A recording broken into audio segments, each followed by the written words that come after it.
Coming up tonight on TV2 News, yet another campus closure, how you'll be affected, and the alternatives in place to jump through yet another pandemic hoop.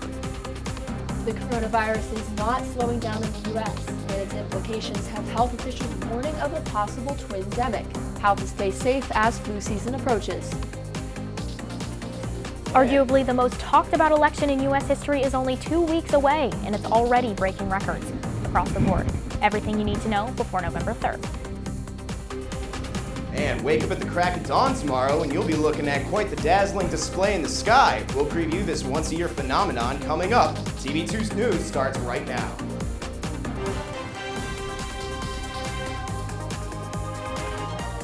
This is TV2 News. Good Tuesday evening, Portage County, and thank you for being with us tonight. Another closure on Kent State's campus affecting student life. That's where we begin. I'm Maddy Haberberger. And I'm Rachel Gross. The post office located in the Student Center has been closed, but officials have not yet said why. Making this just another closure that confuses Kent State students. Our reporter Alexandria Manthey has more on the closure. Hi, Alex. Hi, guys. Students found out Monday evening that the post office located in the Student Center was no longer going to be accessible in person. The switch up comes just weeks before Election Day, leaving many students wondering where to drop off their absentee ballots. Sent out to Kent State students and staff on Monday evening stating that the KSU Student Center post office will be closed for the next 2 weeks. It is unknown why the university made this switch.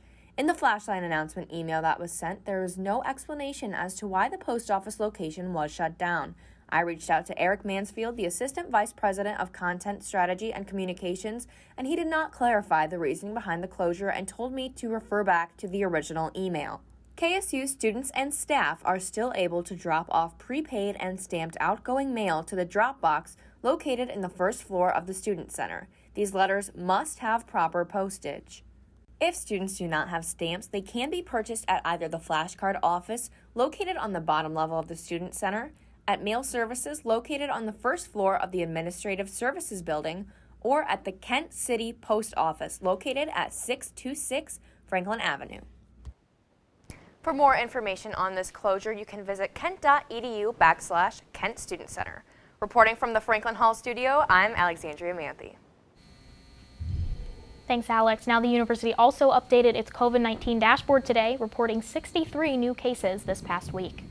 This number is up from the school's last update of 54 new cases from the week of October 4th. There have been 282 total infections of the virus related to campus since early July. And campus quarantines from Fletcher Hall, Clark Hall, Manchester Hall, and Lake Hall ended today, which included 136 students. 59 residents living on the third floor of Allen Hall remain in quarantine until tomorrow. According to the Kent State COVID-19 dashboard, there will be no other quarantines in effect once the quarantine in Allen Hall ends. We can control this by what we do every single day. We owe it to our children. We owe it to their future. We owe it to our state's future to fight back against this virus. Governor Mike DeWine spoke to Ohioans today, focusing in on how proactive actions like mask wearing and social distancing are key to keeping kids in school. This comes as the state tacked on another 2,015 COVID cases since yesterday. According to DeWine, more than 300,000 students are currently unable to attend in-person classes.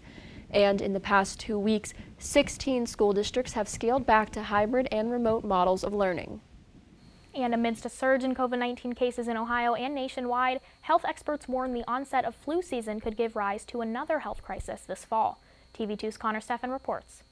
Health experts are calling it a possible twindemic when the ongoing COVID-19 pandemic meets the flu. That's what we're concerned about, is that people could be infected with both at the same time, or perhaps infected with them sequentially, one after another. Either way can make the infection worse. And while there is still no coronavirus vaccine, there is a flu vaccine. Health officials say getting one this year is more important than ever. Getting the flu shot is important every year, but with COVID circulating, you can get them at the same time. It's important to have some level of protection. And it is one of our lesser effective vaccines. It still protects people from becoming infected and it protects them from more serious infection. Protecting yourself is only one cause for concern this upcoming flu season. Another, an already overburdened healthcare system. We're really concerned about basically maxing out our healthcare capacity. So running out of beds in intensive care units, running out of ventilators, running out of, again, personal protective equipment for healthcare workers, things like that. CVS reports a 17% increase in flu vaccinations this year, 66% in 2020, 49% in 2019. Yet people are still hesitant to get their flu shot. There's a lot of misconception about vaccine in general, flu vaccine, and I highly recommend people to do, research, look at the facts and then make a decision. And there's this conception also that the flu shot can give you the flu, which it absolutely cannot. The flu shot is a killed virus. Right now is the best time to get your flu shot. Places like CVS, Walgreens, and Drug Mart all administer the vaccine. And on campus, students can visit the DeWeese Health Center. Why not just take 10 minutes to get the shot and reduce your chance of being infected with it in the first place? Reporting in Kent, I'm Connor Steff.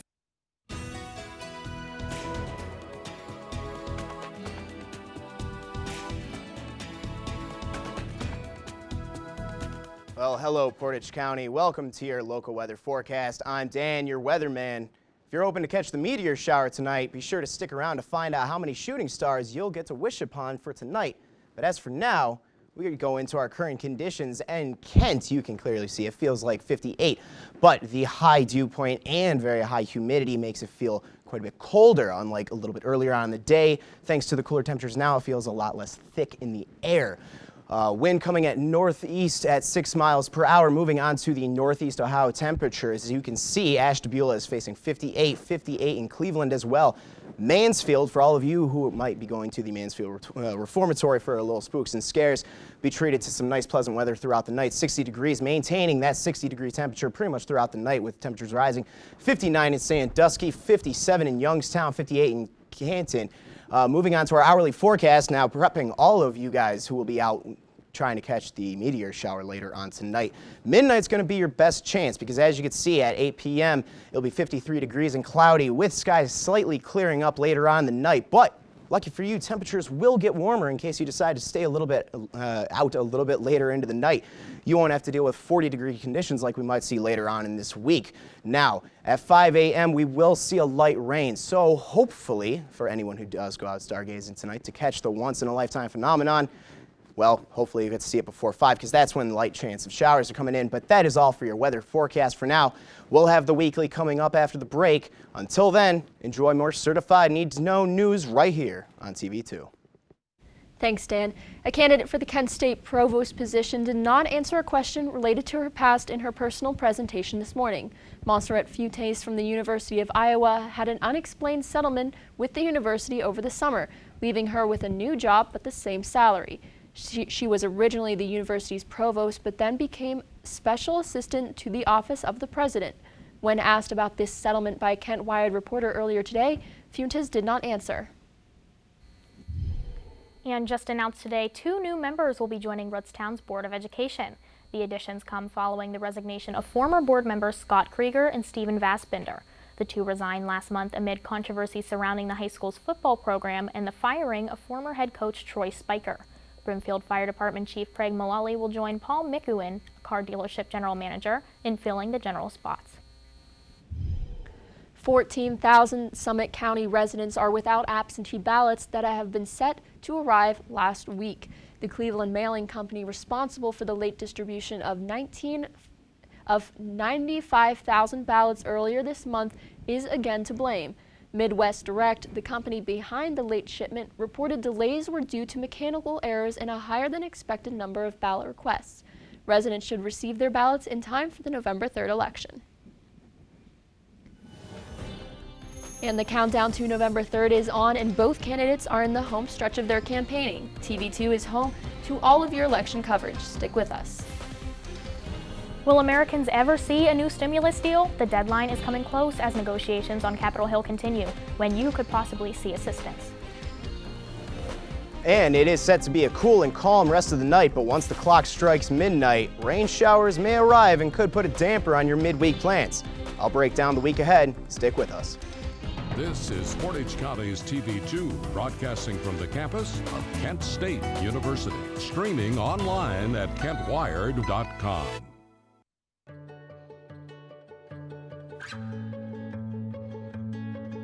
I feel like her heartbeat is like same speed as mine. And I think we have this like deep connection, this heart connection in her heart, that there's room for me and mom. When I'm holding her, it makes me feel calmer. It's a sensory thing. It's a thing with Asperger's. She's really good with Anya. I've seen adults react to my daughter when she has meltdowns, like she's from a different planet. And this little animal just sat next to my child and was just like, you know, it's gonna be cool.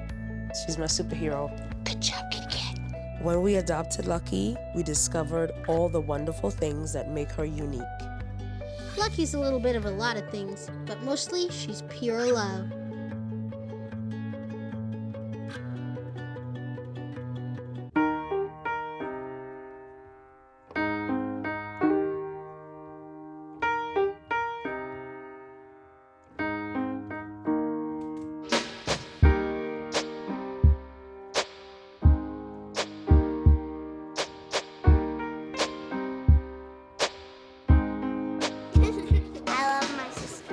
Heart doesn't see race.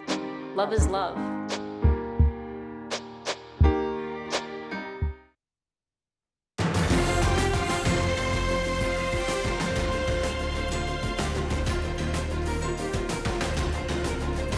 Now, if the 2020 presidential campaign is a marathon, President Trump and former Vice President Joe Biden are starting the 26th mile. As both campaigns are stumping, millions of voters are already taking part in the political process. John Lawrence reports. Election Day 2020 is just 2 weeks away. We're going to win. I wouldn't have said that 3 weeks ago. I promise you, I'll work as hard for those who don't support me as those who did. More than 28 million Americans have cast their ballots early. Democracy isn't a spectator sport. It's not for bleacher bums. You got to get involved.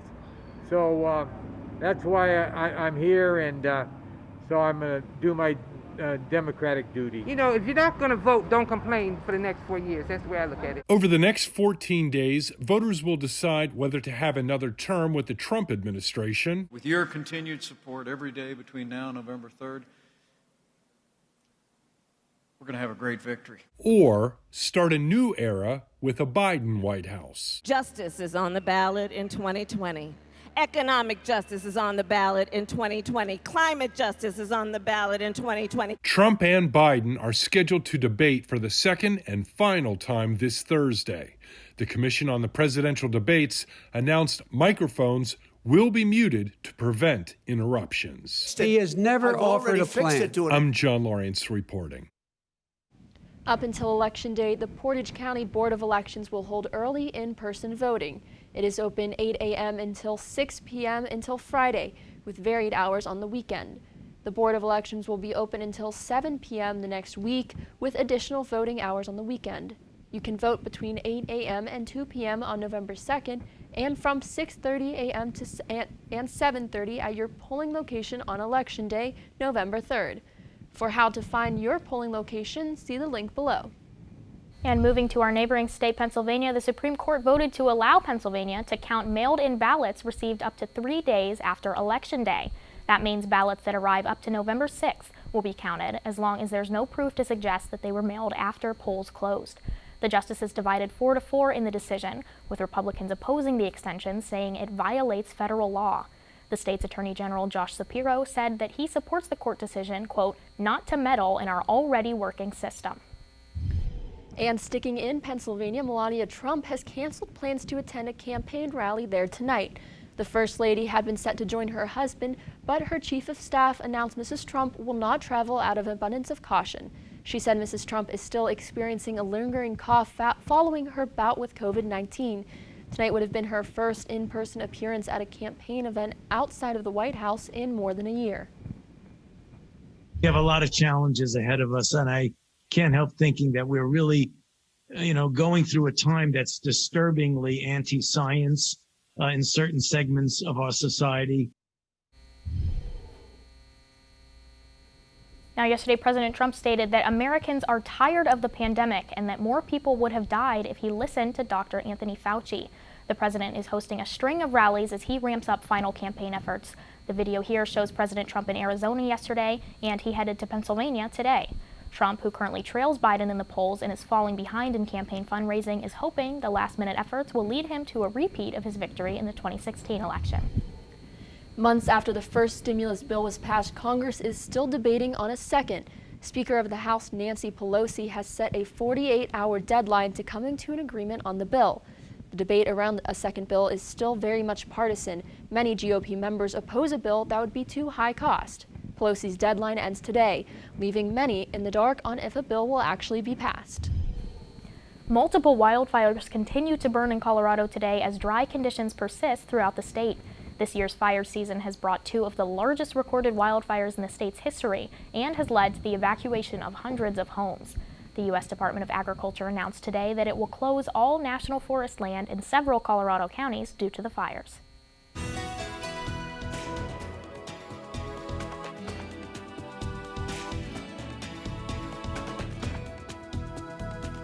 Welcome back to your TV2 weather forecast, Portage County. Do you wish it was warm and sunny outside?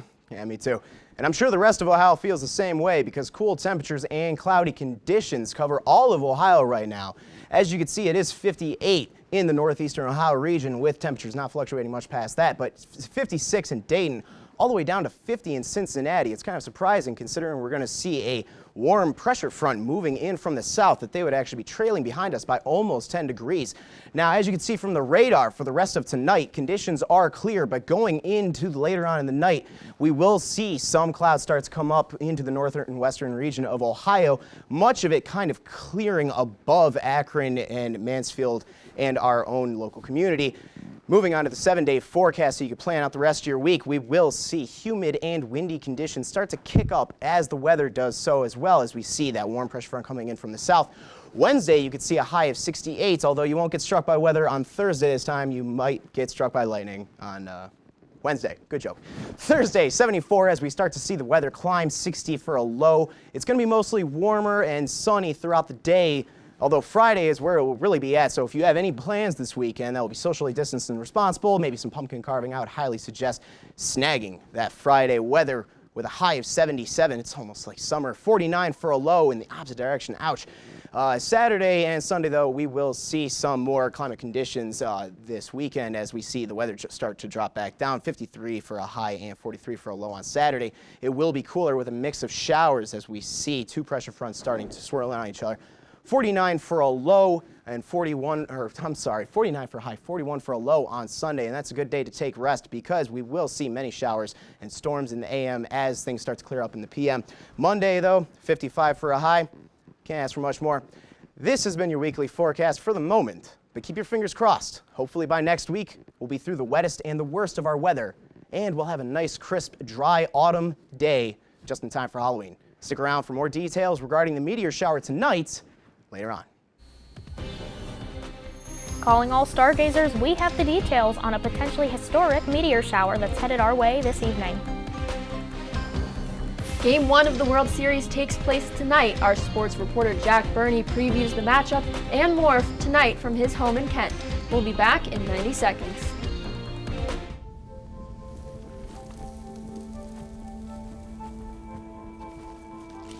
Eva Marie smoked 12,000 packs of cigarettes over 15 years. She quit, and now there's a new lung cancer screening that could save her life. You stopped smoking. Now start screening. No matter how much you smoked, early detection could save you. Talk to your doctor or learn more at savedbythescan.org. Maybe you can make retirement happen. After all, you made home ownership happen. Homeschooling yourself on loans, beefing up your credit score. So I'm pre-approved. You were like, yes! Sorry. Color coding listings, ticking boxes, and flushing every toilet in a 20-mile radius. Home sweet home. You aced house hunting. Now get the tips you need to get on track at aceyourretirement.org. Today I'm going to talk to you about physics. Come on in, girls. Let's go. This is the first rocket to get humans to Mars. Really tall. I'm a rocket structural engineer, designing and building parts of the rocket. You are the generation that will be stepping foot on Mars. Do I have a group of astronauts on my hands? Yes. You can become a rocket scientist or whatever else you want to be. And now, your TV2 Sports Report.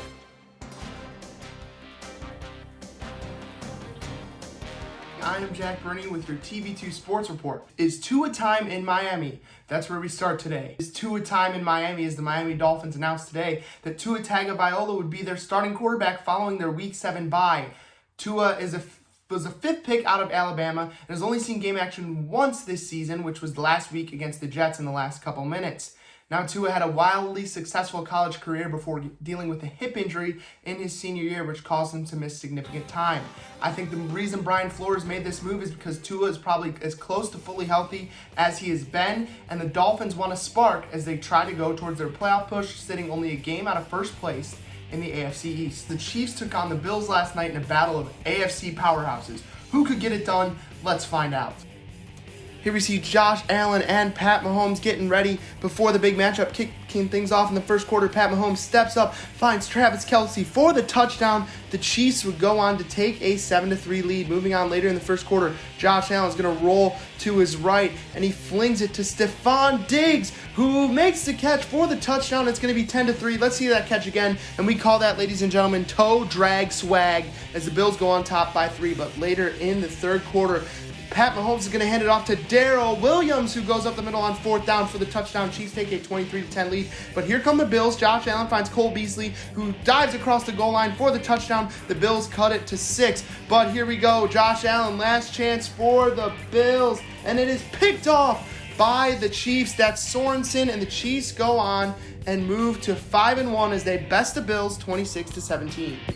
And Game 1 of the World Series takes place tonight as the two best teams in baseball face off, the Tampa Bay Rays versus the Los Angeles Dodgers. The pitching matchup is a great one. Tyler Glasnow toes the rubber for the Rays. He has been dynamite all season long. And legendary pitcher Clayton Kershaw toes the mound for the Dodgers. Now, if I had to give one key to the game for both teams, for the Rays, I would say get to Kershaw early in the games. We all know Kershaw has had his struggles in the postseason. He's a different pitcher in the regular season than he is in the postseason. If the Rays get to him early and score first, I think they have a good chance to win this game. As for the Dodgers, I think they need to be aggressive early in the count against Glasnow. Once you get to 2 strikes, he likes to put you away with his strikeout pitch. So I would say get to him early in the count if the Dodgers want to take Game 1. Game 1 of the World Series is set for 8:10 on Fox if you want to tune in. I know I'm going to tune in. If I had to give my official prediction, I would take the Dodgers in 7 games because I think Mookie Betts is the best player in this series, and I think it's about time the Dodgers break that 32-year World Series drought. That's all I have for sports. Back to you guys in the studio. Thank you, Jack. Now, Target employees received news of an early holiday surprise bound to have some of them already in the Christmas spirit. The retailer is planning to pay out $70 million in bonuses to employees on the front line for the holiday shopping season. $200 bonuses will be going out to the retail giant's 350,000 employees. Target says this is the 4th round of pay incentives as the coronavirus pandemic continues to spread. The company says it has spent nearly $1 billion on workers' well-being, health, and safety so far this year. The U.S. Department of Justice filed an antitrust lawsuit against Google today for what they allege is the tech giant abusing its power over smaller companies. The suit references agreements with companies such as Apple, where Google is the default search engine on the internet browser Safari. This is the most aggressive suit against a tech company of this magnitude in over 2 decades. And if you've got a wish to make, tonight is your night. How you can see one of the season's best meteor showers when we return.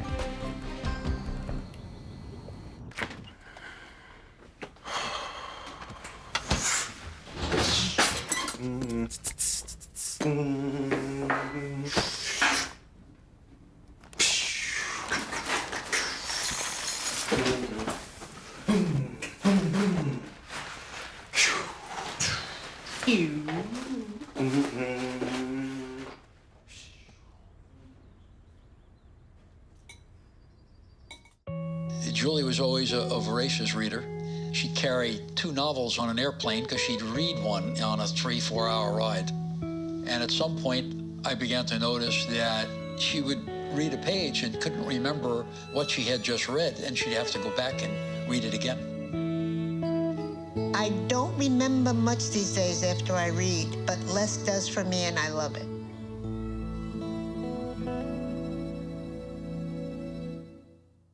When I was in foster care, I never knew when I would have to move, so I always had my suitcase ready to go. Then one day, I was adopted. My new parents opened their hearts and home to me. My parents cook my favorite breakfast for me every morning. My parents take me on trips I never thought I would go on. They gave me a home and an even better reason to use that suitcase. My parents aren't perfect, but they're perfect for me. Welcome back. Campus events for Halloween are being modified due to the ongoing COVID-19 pandemic. The Flash Activities Board has been working to make sure their events are safe for everyone to participate in. Groups are limited to 8 students and 2 staff members, so many small event sessions are held over several hours. And the annual Spooky Sprint by Alpha Lambda Delta will have participants doing a 5K on their own time and being mailed their t-shirts. Reese's is launching a hands-free candy giveaway promotion this Halloween so kids can trick-or-treat safely as the coronavirus remains a concern. The Reese's trick-or-treat door is designed to roll through neighborhoods via remote control and dispense peanut butter cups upon request. All you have to do is say trick-or-treat and the door gives you a king-size package of Reese's peanut butter cups. You can ask for the Reese's trick-or-treat door to come to your town by messaging @Reese's on Instagram. If you don't feel like leaving your house but still want to get into the holiday spirit, Lowe's has a deal for you. The home improvement chain is offering delivery for Christmas trees and wreaths. If you spend more than $45, the delivery is free. And this offer will begin next week on October 30th. And if you'd like to make a wish on a shooting star, this week might be your best shot before 2020 ends. According to AccuWeather, the peak of the annual Orionids meteor shower will take place tonight and tomorrow. Experts say that after midnight tonight, you can expect to see more than 30 shooting stars per hour, and NASA believes this year could bring even higher numbers. The best time to check it out is after midnight once the moon has set. If you brave the cold to check out the showers tonight, be sure to tag us in your pictures @TV2KSU. Now, Maddy, I don't know about you, but that sounds really interesting, and Yeah. I really hope I get to catch it tonight. I'm always freezing, so Dan, how many layers am I going to have on when I go and check it out? Well, luckily you won't need anything more than a nice thin sweater and a nice heavy raincoat, just on the off chance that it does rain, because while some showers are expected to happen tonight, it won't be around until about 5 o'clock in the morning. Weather should clear up later on with only about 30% cloud coverage right around midnight, and that'll be the peak time to see that meteor shower. Wish upon all the stars, 2020 needs the help. So as we start off, tomorrow you can expect some AM showers as previously mentioned, cloudy in the PM, but you will see that it is getting warmer. 68 degrees for a high, followed up by the same on Thursday, 74 for a high, 60 for a low, not too bad. It will be warmer and mostly sunny. The weekend will be a little more unexpected, and while the weather may fluctuate throughout the week, you can always expect more. Here's TV2 News to you. Stay safe, Portage County. Well, that's all we have for TV2 News today. Thank you for joining us. I'm Maddy Haberberger. And I'm Rachel Gross. Have a good night, Portage County.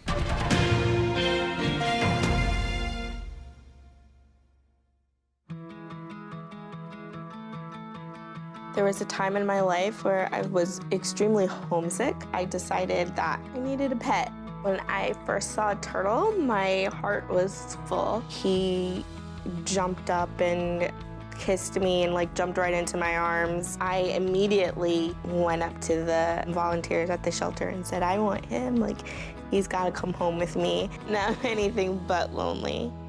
Every day with Turtle is a perfect day and keeps me company when I'm doing schoolwork. I like it when he jumps up on the table too. He is a veggie thief. He's an incredible companion and my best friend.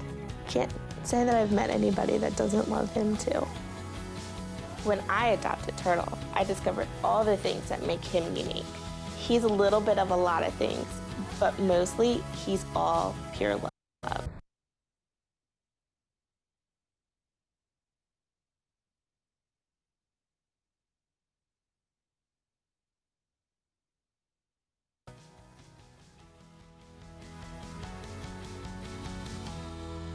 Not completing high school is more of a social thing than it was an academic thing. Even though all these years have passed, I still had that longing to have my diploma. I have a mentor, and she convinced me to continue my education. No one receives a diploma alone. If you're even considering